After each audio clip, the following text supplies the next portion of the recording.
pensa o seguinte, existe, é complexo isso, sabe? A gente está falando aqui, mas não é tão simples mexer na cabecinha das pessoas. Existe existe a velha economia, que é como na velha economia como que funcionava, né? A velha economia é quando existia uma ou duas marcas para um determinado produto, ou existia mais marcas, só que somente uma marca conseguia pagar para aparecer no Faustão, por exemplo, né? Então, tu como consumidor, na velha economia, achava que só existia o Bombril, por exemplo. Estou usando um exemplo. Então, e de fato só tinha o Bombril. Teve uma época, eu acho, depois que acho que o Vias falou, enfim.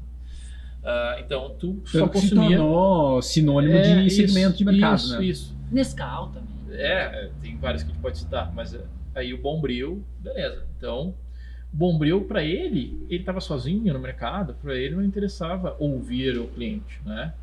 O Bombril fazia com que o engenheiro lá, ou sei lá, o químico, sei lá, quem que é a pessoa que desenvolve o produto, né? Ele desenvolvia o Bombril, não interessa se machuca a mão, não interessa porque, tipo assim, é só o único, né? Então, foco na distribuição do produto, basicamente. Não vou pensar no cliente. Então, isso é a velha economia. Aí, existiu uma chegada da tecnologia, mais ou menos aí por volta de 2002, 2003, a tecnologia começou a chegar mais... acho que é mais ou menos essa data. A tecnologia a internet começou a aparecer, então aí as marcas, elas puderam se mostrar na vitrine. Não tem só o Bombril, tem a Solan também. Aí a Solan começou, e a Solan não precisava aparecer no Faustão, porque ela mostrava na internet, e aí naquela época das redes sociais a exposição era mais orgânica, né? Tu botava, tu aparecia para metade das pessoas que curtiam. Então as marcas, e aí o cliente se percebeu, eu tenho outras marcas que eu posso escolher. Considerar, né? Isso. Aí é a transição da velha economia para a nova economia, basicamente foi por causa da tecnologia, e aí o cliente, a marca empoderada, a marca empoderada passou para o consumidor empoderado. E aí foi quando nasceu o sucesso do cliente, e eu dei toda essa volta para falar das pessoas que estão hoje comandando as empresas, porque elas receberam as empresas dos seus pais, lá da velha economia, ou da cultura dos seus pais, que estava impregnada, porque naturalmente teu pai tem uma empresa, tu convive com ele, tu vai seguir, tem a tendência de ter uma cabeça muito parecida. Então, as pessoas estamos hoje na nova economia, e as pessoas que estão hoje administrando as empresas, elas estão com a mentalidade na velha economia. Então, elas não pensam no cliente, elas pensam no produto. Então, esse é um problema. E aí, então, quando a gente está falando de cultura, né, o que precisa ser mudado para funcionar, preciso ir lá. Primeira coisa, e aí eu vou... o que eu tenho que fazer quando, sei lá, eu sou um profissional, quero entrar na área, eu quero mudar o mundo, mudar as empresas quanto a isso. O que eu preciso fazer para conseguir dar o próximo passo, né? Mesmo se eu for trabalhar na área, por exemplo. Eu preciso... Primeira coisa é criar o que eu chamo de manifesto, que é o pontapé inicial de um processo que eu desenvolvi. Um manifesto para tornar a cultura do cliente ao centro, né? Foco no cliente. E esse manifesto, o que ele é? Ele é um documento que vai ser a pedra inicial, como é que tem? A pedra base, aquela... Isso. Vai ser o documento onde quem que vai estar dentro desse documento? Vai estar os núcleos de poder da empresa. O que são os núcleos de poder da empresa? Os setores que mandam na empresa. Existe aí falando de estudo de cultura de empresa, né? Então são 4 ou 5 setores, que é principal vendas. Vendas é via de regra o que mais manda, que mais é ouvido. Marketing, aí a produção, aí tem a tecnologia. Acho que os principais são 4. Então chamar todos os diretores junto com o CEO aqui, vamos assinar cada um desses setores aqui, vai ter um indicador que se conecta com o cliente. Aí vai ter financeira, vai ter cada representante da sua respectiva área vai estar dentro desse documento. Aí vai ser feitos os alinhamentos entre as pessoas, todas as pessoas que comandam a empresa, né? Aí, por exemplo, beleza, mas qual é o indicador que o financeiro... mas o financeiro não faz parte do sucesso do cliente, mas porque as pessoas elas acham que quem faz parte do sucesso do cliente é só o atendimento. Mas na real tem que ser todo mundo, né? O negócio da marca que eu falei antes, as pessoas compram marca. Tu consegue identificar esses indicadores, quais são os principais, assim, que a gente costuma, ou teria que acompanhar para que isso acontecesse? Sim. Tem o CSAT, que é o Customer Satisfaction, é um dos indicadores. Então, por exemplo, o CSAT, que é de 1 a 10, eu pego a satisfação do meu cliente. Então, isso a gente vê muitas vezes em e-commerce, tu faz uma ação, independente de que setor que for, avalia. Isso é um indicador. Uma pesquisa de opinião, isso. NPS. Isso. Só que o NPS, ele é, digamos assim, existe uma diferença. O NPS faz parte também, né, desse universo. Mas não está sozinho. Então tem o CSAT, que tu pode colocar dentro desses indicadores e desses setores. Não só na hora do atendimento, do suporte, porque normalmente a gente vê no suporte, né, mas tem que ser em todos. Porque daí vai chegar o CSAT, o Customer Effort Score é um outro, SES.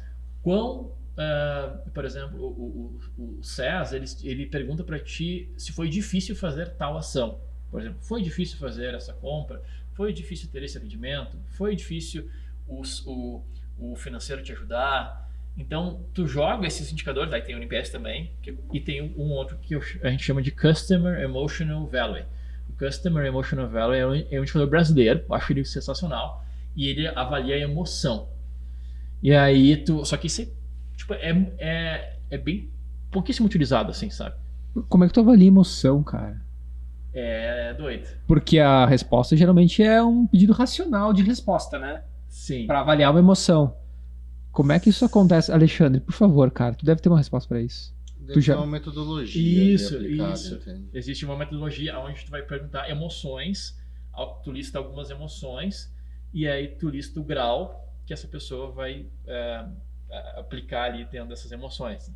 É tipo o NPS, só que o NPS é um númerozinho que tu vai botar as emoções, assim, porque aqui, resumindo. O Smiles. O momento em que tu coleta esse dado é importante também dentro do processo, né? Porque se de repente tu deixar passar muito tempo do término daquela compra, né? Daquela relação, enfim, a pessoa não vai lembrar talvez o tanto que ela amou aquele serviço, aquela experiência.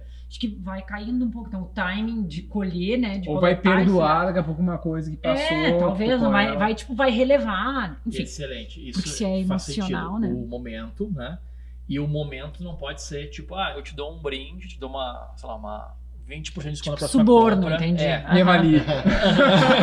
Em troca. Isso. Cara, eu tava escutando dentro de um podcast, uma entrevista com o CEO da Anima, né, de educação, e ele falava sobre NPS.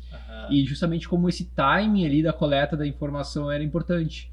Porque muitas vezes eles faziam a coleta próximo de provas, e aí o NPS ia lá embaixo. Avaliação, porque o cara tava estressado, o cara, não tava afim. E aí, em outros momentos, o NPS variava, sabe? Então, o timing que tu aplica ele pode ser muito influenciado. Demais, cara. Porque tu recebeu o produto e adorou, ou tu recebeu o produto e não era tudo aquilo que tu gostava, que na verdade nem foi, talvez, nem era teu produto, pensando em marketplace, né? É um produto de terceiro ainda, né? Então, tu pode ficar satisfeito ou insatisfeito. Se estiver insatisfeito com um produto de terceiro, isso afeta a tua reputação também, a tua percepção, né? Sim. Tem muita coisa aí no jogo. Por exemplo, assim, o momento que tu manda, o canal que tu manda. Por exemplo, assim, tu vai ligar pro cara. Qual é a tua satisfação? Telefone, as pessoas, elas não têm coragem de dizer que tu tem... Achei uma merda. A maior parte das pessoas não tem, né? Na verdade, também é uma outra informação importante quando a gente tá falando de satisfação, aproveitando que a gente chegou nesse assunto. A satisfação... existe uma pesquisa norte-americana que fala que de 26 clientes insatisfeitos, apenas um vai falar que está insatisfeito. Então as pessoas, elas não manifestam muita insatisfação delas, né? Então aí, por isso que tem que ter esses elementos, relação, para descobrir coisas ali que estão nas entrelinhas. É isso, nas entrelinhas. Então do NPS tem uma série de coisas que podem influenciar. E também, aliado a isso que a gente falou, a amostra que tu manda também. Então, por exemplo, para te considerar uma resposta válida. Então, por exemplo, se tu teve uma resposta de 20%, é considerado uma resposta válida se tu tem acima de 20% de respondentes. Então, tu tem, lógico, a primeira dificilmente tu vai mandar e tu vai fazer tu vai conseguir ter esse número, mas tu tem que fazer com que esse número de pessoas mínima responde. NPS, só para quem não talvez não entenda, né? NPS é uma pesquisa de satisfação que nasceu em Harvard, um grande estudo, então existe uma metodologia. O que é o NPS? Tu vai mandar para o cliente, é uma pergunta de 0 a 10, o quanto que você indicaria aquela empresa, aquela marca para os seus amigos.